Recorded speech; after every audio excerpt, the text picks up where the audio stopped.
My name is Kailash Bhosle. I am going to deliver a lecture on stresses and strain. For this session, we are referred some books. In this session, we are going to study about modulus of elasticity and modulus of rigidity.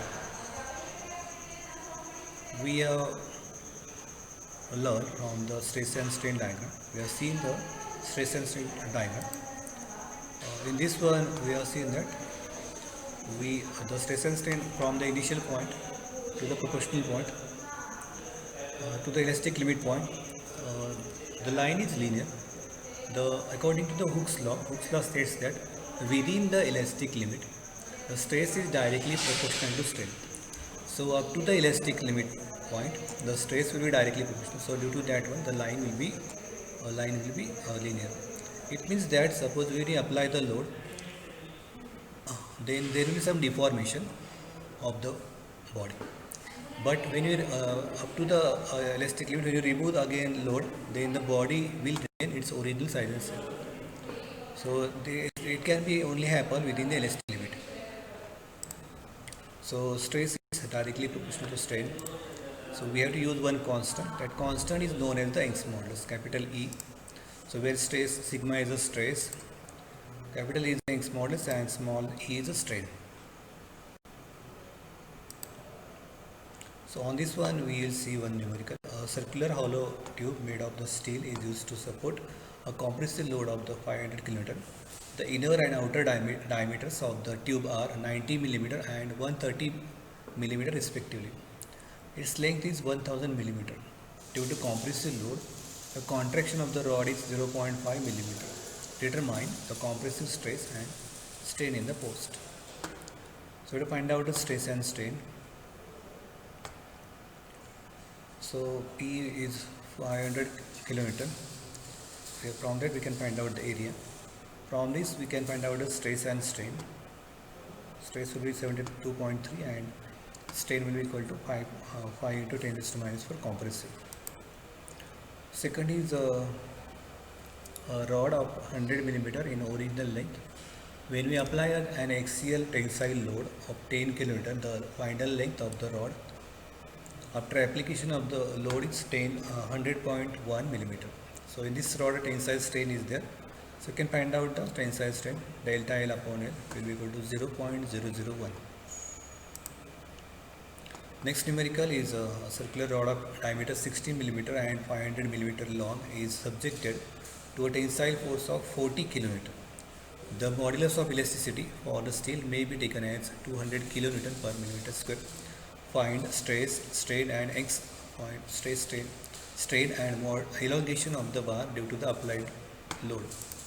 So here load is given, capital E is given, length is given, diameter of the rod is given. So from that area can be find out. From this load and area we can find out the stress developed. We can find out the strain from stress of 1 Young's modulus, and that from that we can find out that elongation delta L. Delta L will be equal to Pn upon A. So thus stress, strain and the elongation can be find out. Next is that shear stress. So these are the two examples of the first one is the shingle shear. There are two plates are there which are joined by the bolt and nut and bolt arrangement. So when you pull the plate in two different directions, here we apply the load in the parallel direction. So here F and F, which will cause the bolt will be under shear. So the failure will be there. There will be failure of the bolt due to the shear.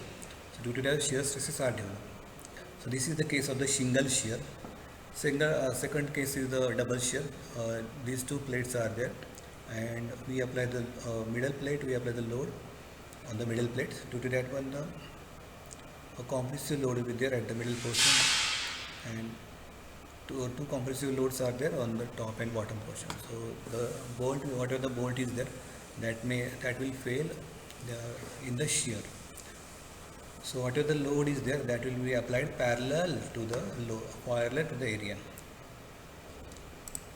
So when a body is subjected to two equal and opposite forces acting tangentially across the resisting section, as a result of which the body tends to shear off the section, then the stress is induced is called as the shear stress.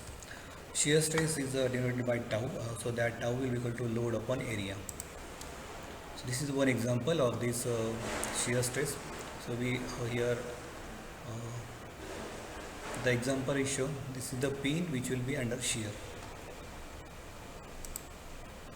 Next is the shear strain. So when a force P, we apply the force P applied to tangentially to the element shown.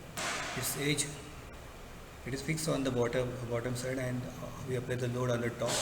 So its edge displaced to dotted line, where delta is the lateral displacement of the upper face of the element relative to the lower face, and L is the distance between these faces. Then the shear strain is the ratio of delta upon L.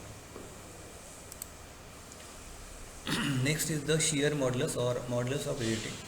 It has been found experimentally that within the elastic limit, shear stress is directly proportional to strain. So we are using one tau will be proportional to phi. So we are using the one constant, that is G. So G will be equal to shear stress upon shear strain. But then what is the difference between modulus of elasticity and modulus of rigidity?